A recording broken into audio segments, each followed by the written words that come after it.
All right, so I just made this video. This is the second time I'm doing it actually. The first time I forgot to turn on my microphone, so I had to redo it. Anyway, let's get to it. Oh, okay, that noise. Sorry about that.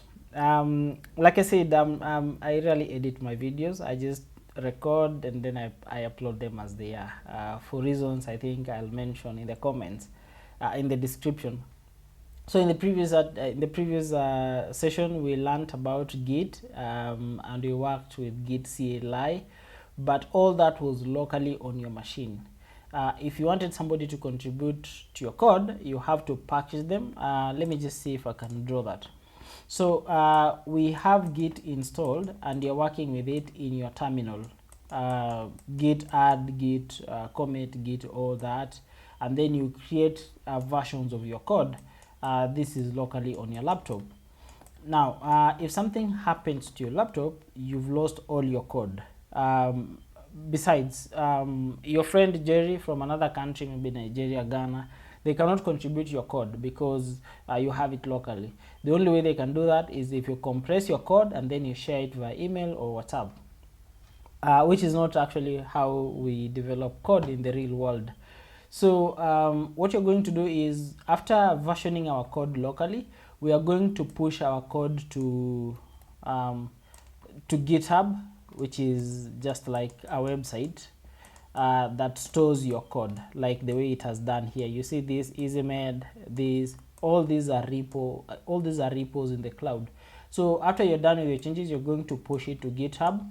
Now your friend Jerry from Ghana, they can clone the project, they make the changes on your code, and when they're done, they're going to push that code back to GitHub. Now you will pull that code to your local laptop, and then you look at the changes Jerry has done, and that is how the workflow goes. Let me just disable this, and then you're going to clear our screen. Clear screen. I haven't mastered the shortcut, so I apologize for that. Anyway, so locally, what you're going to do is you're going to create a directory. You're going to say git basics, and then you're going to cd into git basics. Inside git basics, I probably should make a separate tutorial on Windows, but for now we'll just use Linux. If you are running on Windows, just use git bash. If you just search in the bottom left corner, the search icon, just search git bash and then open it. That gives you an interface where you can run the same commands I'm running here. Yeah, the same commands I'm running here, so that you don't get lost. So now inside git basics, if we just do ls, we have nothing. So we're going to create a few files. We're going to create index.html, and you're going to create styles.html. We're also going to create a directory called assets, and then that's it. So if we do ls, we have these three files. Now we begin the stages of versioning our code. Number one is you integrate your project with Git. How do you do that? You say git initialize, and then you hit enter. It tells you it has initialized an empty repo. So if you do ls-l, you see we have this little folder called git created. Now, like I said before, this is our database. This folder keeps track of all the changes that we've made to our code. So after we've git initialize, we're going to say git add our code to a staging environment. We say git add. If we do git status, oh, what am I doing? Git status, it tells us that we have these files, but they've not been committed yet. So we are going to commit those files. We're just going to say first commit. No, that is too cliche. Let's be a little bit interesting. Start of something great. Then you hit enter. Excuse me. So it tells us that all those files have been added to now. Let's just say we've versioned our code. So we'll do clear, and then we do ls. So that is what we have. Okay, so now when you're working with code locally, there are certain files that you work with on your machine that should not be sent to the public facing repo. So for example, if you look at a code like a repo like this is public. If I just copy this and then I open it in incognito, you can see that I can still access it. Just a minute, I can access it. So if I have any file here that has passwords, secret API keys and whatnot, that means any person can access those credentials, which we do not want. So here we are going to create two files. You're going to say touch secrets.txt, and you're also going to create local.html. So these files should not be touched by Git. Git should not care about these files, should not version this file, it should not add these files to staging environment or whatnot. So we are going to create another file called gitignore. So I'm just going to open the file with nano gitignore, and then inside gitignore I'm going to say I want you to ignore secrets.txt, and I want you to ignore local.html. Local HTML secrets.txt, and then you're going to save secrets local. Did I write secrets? Let's go back. Okay, secrets. Okay, so now we are going to version that change. You're going to say git add. Period means just add everything, and then you're going to say git commit. I'm going to say added. I like to use it in that kind of tense. Add git ignore.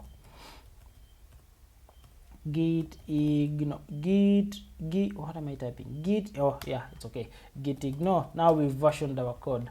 So we want to push our code to a central repo, and that's what you're going to do here. So when you go to your profile, I believe you already have a GitHub account. If you don't, you can just go and create one. Just type github.com. You go through the basic steps of creating an account, and then in the dashboard you're going to go to repos, and then you're going to create a new repo. So we're going to give it a name. Let's say git basics, and then the description start of something great. We are going to say it's public. We'll ignore this, and then we just say create repo. So it will give you a small documentation of what should happen. If you come down to here, we are going to ignore everything we're going to ignore all this, because we've already done all this. We have our main branch here, we've versioned our code. If we do git log here, git log, we can see we have two versions, we have two commits so far, so that is all good. Now we start from here. So we will copy that, paste it here, hit enter, and then we say git push origin, blah blah blah, and then we do that. Give it a few minutes. Okay, now if you refresh here, you see everything, all our code has been pushed to the remote repo, so anyone can access our code. Now of interesting is to note that the local.html and secrets.txt are not here because we added them to git ignore, so they've been git ignored. So that is all good. So we clear. Now I want to work on a separate branch. So let's say we want to add some content in the index.html, and I'm just going to open this in VS Code. Hit enter, opens VS Code. So so let's go back to the terminal, and then we create a separate branch. So we will say git checkout. Remember previously we talked about how to create a separate branch.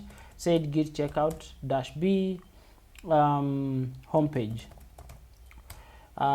So what this does is, what this command does, it goes to main and copies everything there into the new branch that you are creating. So that is what is happening between here.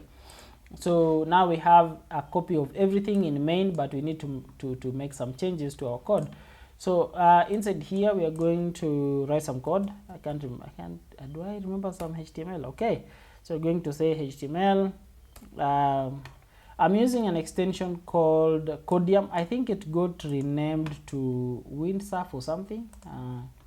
Yeah, Windsurf. So that is the extension I'm using. that is the head. Why our head does not have a closing? Okay, so let's just close our head, and then here we're going to say body. Say okay, that should be body. Going to say body. Hit enter, and then you're going to populate some content here. Welcome to my page, about me, blah blah blah. All that is taken care of. Okay, so we need to version our code. We can test it if we want. We can just go to, now which folder is it? Git basics, index.html, and we have all these working there. So let's version our code. So we're going to say git add again, everything, git commit, going to say added, updated homepage. Okay, now once that is done, we need to tell Git to take all we've done and then push them to the remote repo. So if you come to the remote repo right now, where is it? If you come to the remote repo, we're just going to refresh. You go to index.html. We do not have the changes that we've made on our branch. I think terminal hasn't. Okay, it had not picked the current active branch. So we will open our repo here.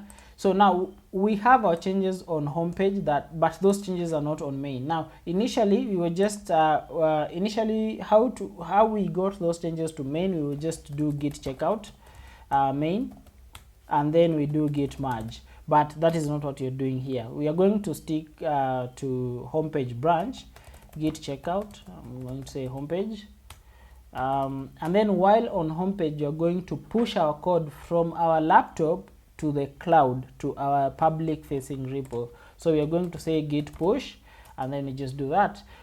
When you do that, Git will ask you, hey, which branch in the remote am I pushing this code to?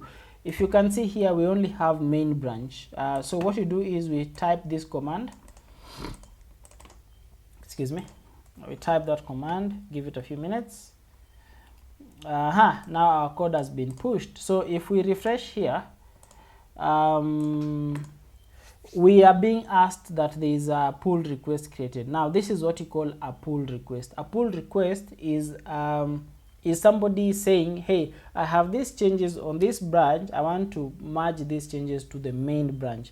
So if you come here, you will see we have these two branches here. Now homepage is seen here. So now the senior engineer or the project manager or whoever is managing the project will click on pull request.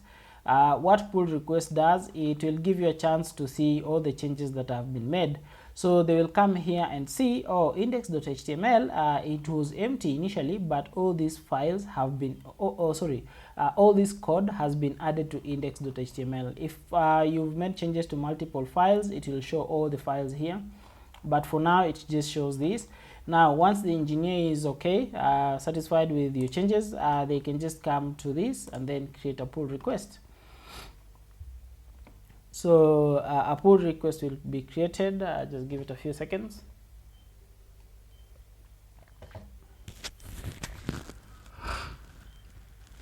Oh, that is taking longer than expected. I'm just going to refresh, and then we're just going to click merge pull request. So it will tell you that this has been merged. Now when you go back to our code, and then we are still on main, and we open index.html, we can now see all the changes that have been made, and they've been merged to main. Now assuming somebody else in another country, in another computer, wants to clone your repo and look around. So here I have a Kali Linux instance, so I'm just going to log in. So now assuming this belongs to another developer who has been tasked with creating the background color for our website. So let's look for that repo. So we will go to github.com/MosesMbadi, and then we're going to repos. git basics. This is the repo that we want. We will go to HTTPS and we click that. This is the, we are copying the endpoint, the URL. So we will go to, we'll open the terminal. Let me see if I can zoom this. Okay. Let me just expand this a little. Okay, so here we'll just go to desktop, cd desktop, and then we'll do git clone, and then we paste the URL, and we give it a few minutes. Our project is cloned. So if we do ls, we see git basics here. So we're just going to cd into git basics. We're just going to clear, and then we see we are in main branch. So let's have a look at what the other user has done. So we just open git basics. Which file am I supposed to open? Index.html. We see we have all that. So in a future tutorial, I will show you how to add SSH keys and whatnot, so that this user can make changes and they can push their changes to the cloud. So if this user right now makes any change to, let's do this. Let's say they want to edit index or styles, styles.css. So inside styles.css, we'll just do body, and then we say, let's just come back here. We say background color is let's say yellow, and then we save our code. So now let's version our code. So we'll say git add. There's an error here I want you to pay attention to, because this is I haven't worked with git here before. So we just say git add everything, and then we say git commit. We say added bg color. Now we are getting a comment. We're getting, okay, it's not really an error, it's just an output saying your name and email address were configured automatically based on your username and host name. Please check that they are accurate. You can suppress this message by blah blah blah blah. So whenever we commit our code, if you remember from our Ubuntu instance, let me just go back. I expand this a little. When I do git log, it shows you that this person made this commit at this particular time. This person with this email. Now the same can be seen inside our Kali Linux instance. If we just do git log, it tells us we have these two commits and they've been done by this person. But from our Linux machine here, we've not yet configured who that person will be making the change. So if we try to commit our change right now, let me just do that. It tells us nothing to commit or blah blah blah blah. Now let's see git log. It shows here that Mbadi, just one name, Mbadi at kali.kali made this comment. Now if you remember from the output, it said that the username and email have been configured based on the user of this Kali, but we do not want that. We want ourselves to configure. So how you do that is you just type git config -- global user.name, and then we say this person is Moses from Kali. We hit enter, and then we also need to configure the email. So we just say user.email, and then we type in our email. Do I need quotations for email? Quotes. Let me just see. Mbadi Kali at mail.com. Okay, so now if we make any change to our code, let me just nano styles.css, and then I will just come here. I want to change maybe the font size or the font whatever, or the font weight. I'll just say font weight is what? I'm not sure this is how CSS works. I'm just typing my own things. So we just save our code, and then we say git add, git commit, then changed font, change font weight, and then we say, oh, that is a commit. Okay, so now let's do a git log. You see now it picks our updated username. This commit of course remains as it is because you can't change anything here. This is what we call a commit hash. It's a unique identifier for that commit, but here now it has picked the updated user and email. So if we try to push our code, let's say git push, it tells you give me the username for github.com, and this is what I was saying, we need to authenticate with github.com. Every time you push changes to GitHub needs to know who is this person making this change and to which repos are they allowed to make the changes to. So the safer way we do this is by using how am I forgetting SSH, but I'm not sure whether username and password still work. I'm just going to try. I hope this screen recorder is not sharing my second screen because I want to view my passwords. So we just do GitHub. I hope it will not show the password here. Okay, there is no need risking.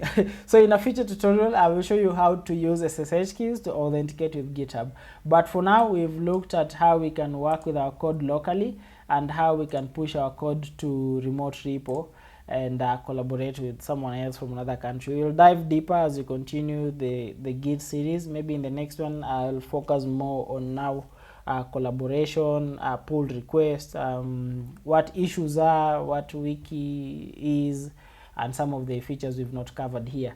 Thank you very much for following, for staying around with me up to this point. If you like the content I put here, I would really appreciate if you subscribed, if you liked the video. I would really appreciate if you also shared this video with your fellow students or family members who are getting into tech. I will leave links in the description below for you to follow maybe further material for you to read and learn more. Thank you very much. Don't forget to subscribe and like. I'll see you in the next one.